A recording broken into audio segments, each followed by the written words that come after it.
Last year, Daytona 500, what a range of emotions that was for us. Oh, Kurt Busch around off the bumper of Blaney. We're going into overtime.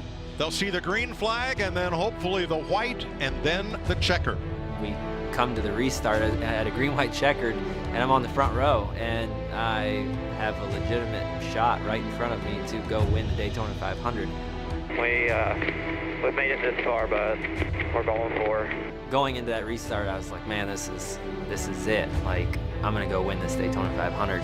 I got a great restart. Boy, Almirola's right there with Denny Hamlin on this restart. That's huge. I knew we were in a great position, running fourth there, and kind of in a place where you know that you're going to have a run at some point. Got by Denny Hamlin and took the lead.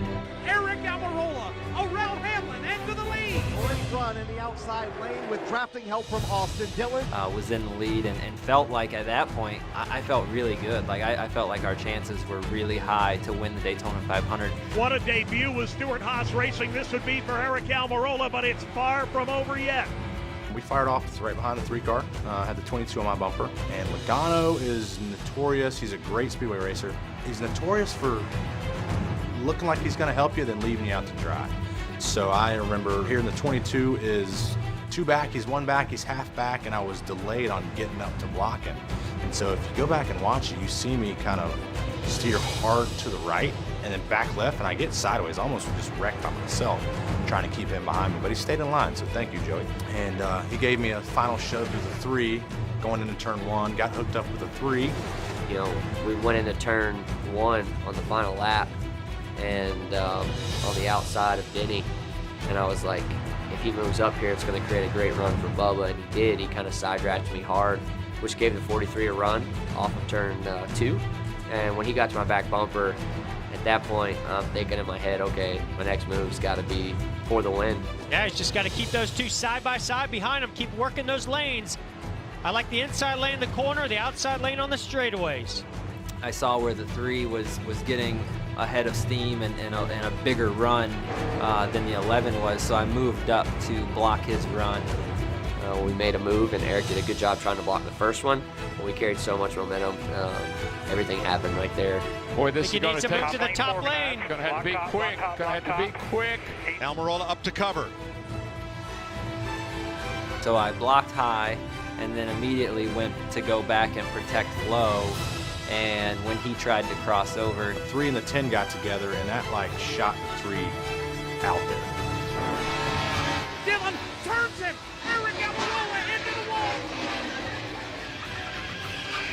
After that, I look in the mirror, and we were just still driving away from the field, and I couldn't believe it, coming off turn 4, looking up, and they're not going to catch you.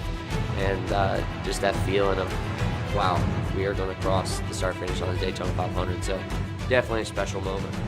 Austin Dillon wins the 60th running of the Great American Race. It was a race for second. I knew, okay, I can't win now unless he just blows up or something goes wrong. Bubba Wallace to the outside. My next goal was beat the 11 car, and we did by inches. Got a car wrecked here. I think it's Hamlin. Darrell Wallace beats Hamlin by, is that even an inch? I am so proud of you, baby. Jesus Christ, Mom. Come on now. But yeah, I just love my family and having everybody here, from my mom, my sister, my uncle, everybody here just means a lot. and instead of winning the Daytona 500, I rode in an ambulance back to the Infield Care Center a mile away from winning the Daytona 500. Went from, you know, really, really high to really, really low to, you know, collecting myself in the Infield Care Center. Austin Dillon has just won the first race of the 2018 Monster Energy NASCAR Cup Series. I don't know if it hit me right there.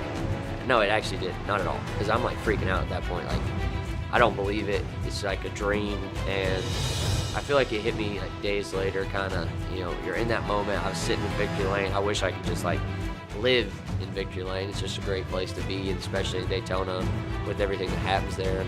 I wouldn't do anything any differently than I did last year.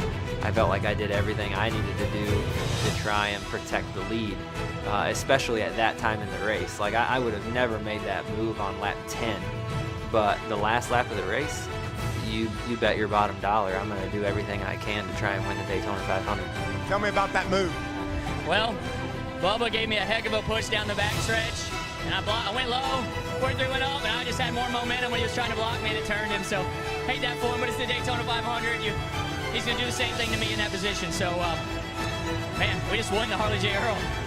Those moments are the ones that you remember and they kind of bring you back to, oh my gosh, it happened. But it's time to go win some more of them.